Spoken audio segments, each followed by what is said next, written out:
ठीक है। और देखिए, जहां तक उपचुनाव की बात है, हाँ। अगर मैं उत्तर प्रदेश के 22 की भी बात करूं, तो वहां इन्होंने कितना सारा सब कुछ, यहाँ ये वो। और आप एक बात देखिए, जिसे लॉ एंड ऑर्डर की बात मैं कर रहा हूं, विपक्ष लॉ एंड ऑर्डर के आसपास नहीं भटका।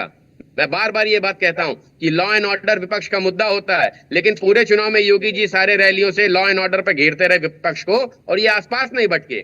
आज आप एक बात समझिए, जिनके बच्चे, जो युवा पीढ़ी अपराध में जा रही थी, भाई बनने का एक क्रेज आ गया था लोगों में कि नहीं मुझे भी भाई बनना है, ये मानसिकता किसने बदली? हमने बदली। बच्चों को पढ़ने के लिए प्रेरित किसने किया? आप मुझे बताइए। मैं बार बार यूपीएससी के परिणामों का जिक्र करता हूं, क्या आप इसको नहीं मानेंगे? बच्चों ने प्रेरणा लेकर के पढ़ाई करी और इस तरह के परिणाम दिए, और किसी भी व्यक्ति ने क्या किसी भी मंच से उन बच्चों को शुभकामनाएं दी? नहीं, क्योंकि इनको ये लग रहा है कि जब वो बच्चे पढ़ जाएंगे तो ये जिस तरह से उनको भीड़ का हिस्सा बनाते हैं, वो भीड़ का हिस्सा नहीं बनेंगे। तो ये इनकी कमी है। ये मैं चाहता हूँ ये अपनी कमी को जिस तरह से अभी नहीं पहचान पा रहे हैं, वैसे कभी अपनी कमी पहचाने भी नहीं तो हमारे लिए, मुझे लगता है, ज्यादा अच्छा होगा। ये अपने में खुश है, खुश रहते रहे, मुझे उसमें कोई वो नहीं है। और उपचुनाव के परिणाम आपको बता देंगे कि हमने क्या किया है और किस तरह से हम लोगों ने क्या करने आगे जा रहे हैं। और ये जिसमें खुश है खुश रहे। मुझे अच्छा लगा इनकी ये बात सुनकर।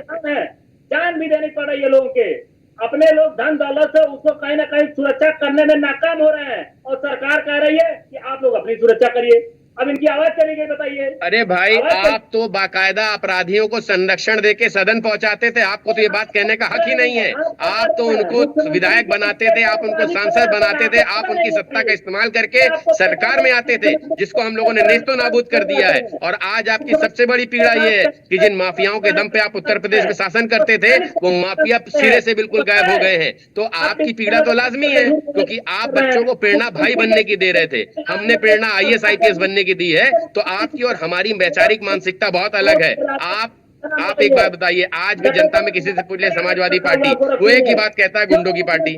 आप मुझे बताइए, आपके पास इस विषय में कोई कुछ बात बोलने को है? आपको गुंडों की पार्टी कहा जाता है, कोई गुंडों को आपने संरक्षण दिया, उनके संरक्षण का इस्तेमाल करके आप सत्ता में आते रहे हैं। अरे आप कम से कम इस तरह की बातें मत करिए। आप जो चीज करके आए हैं उसको सीधे सीधे निकल जा रहे हैं, ये भी तो जनता देख रही है। किस तरह से गुंडों को बढ़ाते थे, किस तरह से कट्टा फैक्ट्री चलाते थे। पकड़ का एक प्रॉपर कारोबार चलता था भाई साहब उत्तर प्रदेश में, बिहार में, जिसमें पकड़, अगर कोई व्यापारी 1 घंटा लेट हो जाता था तो उनको ये आशंका होती थी अभी कोई फोन आएगा, इतने करोड़ रुपए भेज दो। आप बताइए, ऐसे उदाहरण इस सरकार में दिख रहे हैं क्या? तो ये आपने जो किया है वो उसका आप फल काट रहे हैं, पेड़ काट रहे हैं, मुझे उससे कोई लेना देना। ठीक है मोहम्मद अमीन, हाँ मैं आता हूँ, डीपी यादव मैं आता हूँ। मोहम्मद अमीन को हम स्क्रीन पर लाइए। हाँ, अमीन साहब,